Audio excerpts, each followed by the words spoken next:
Assalamualaikum warahmatullahi wabarakatuh. Bicara soal produktivitas, maka kita harus memahami makna produktivitas itu sendiri. Produktivitas bukanlah sesuatu yang memiliki standar objektif. Makna produktivitas terus mengalami perubahan dari hari ke hari, orang ke orang, dari satu tempat ke tempat yang lainnya. Memahami makna produktivitas bagi diri sendiri adalah langkah pertama untuk benar-benar menjadi produktif.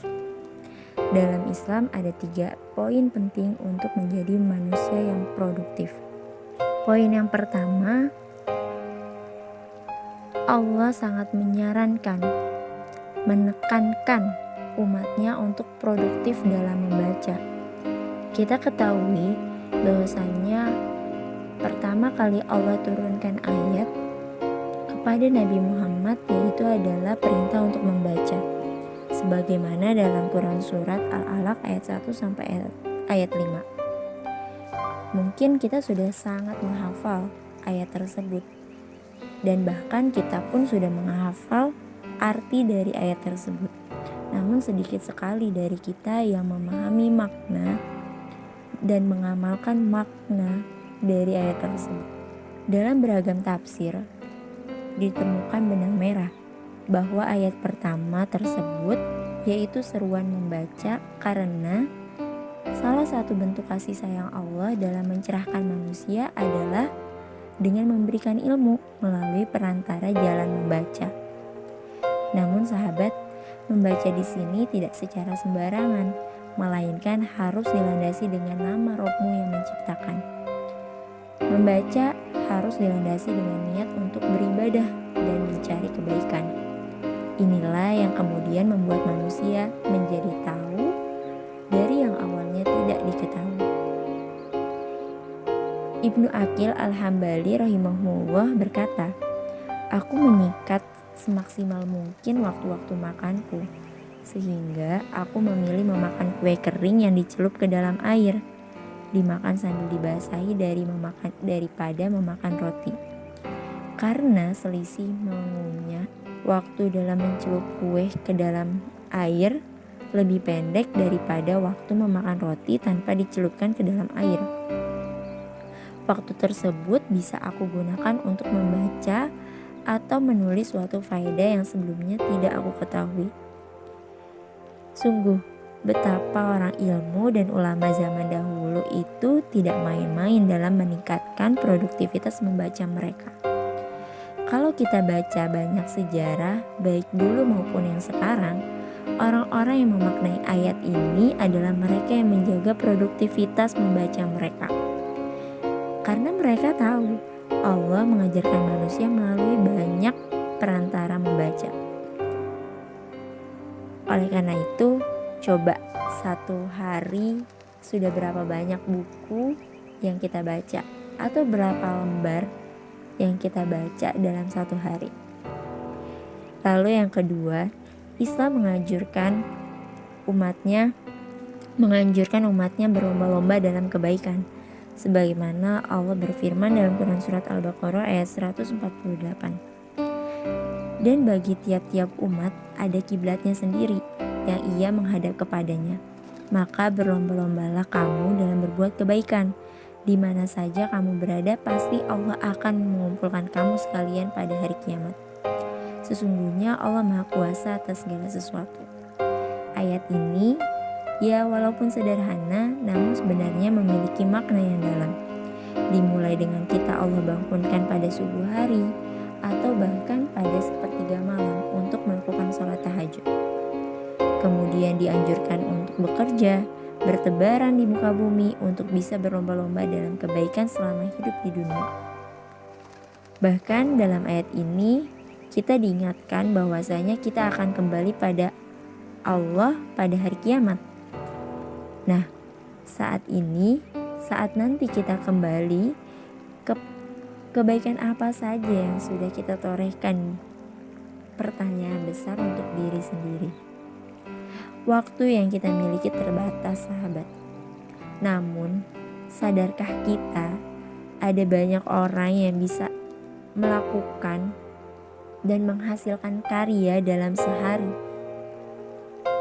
Dan ada juga bahkan banyak orang yang menggunakan waktu mereka dengan sia-sia. Itu pilihan.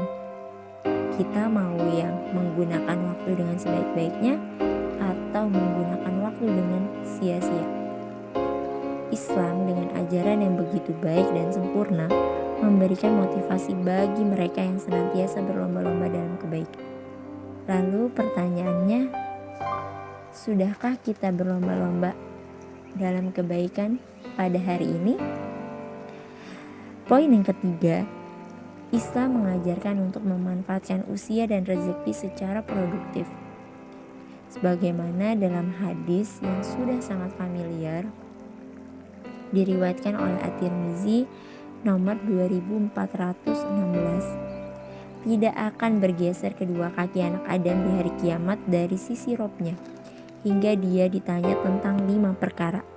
Tentang umurnya untuk apa ia habiskan, tentang masa mudanya untuk apa ia gunakan, tentang hartanya dari mana ia dapatkan, dan hal apa hartanya tersebut ia belanjakan, serta apa saja yang telah ia perbuat dari ilmu yang ia miliki. Ketika kita sudah memahami bahwa dalam setiap detik kehidupan kita harus selalu membaca dan belajar, kemudian berlomba-lomba dalam kebaikan, tapi kedua hal tersebut tidaklah cukup. Betapa Islam sangat sayang kepada umatnya dan tidak ingin umatnya lalai dalam kehidupannya di dunia. Ya karena kenapa? Karena setelah dia meninggal, kita akan dikumpulkan di hari akhir. Maka akan ada 5 perkara yang akan malaikat tanya.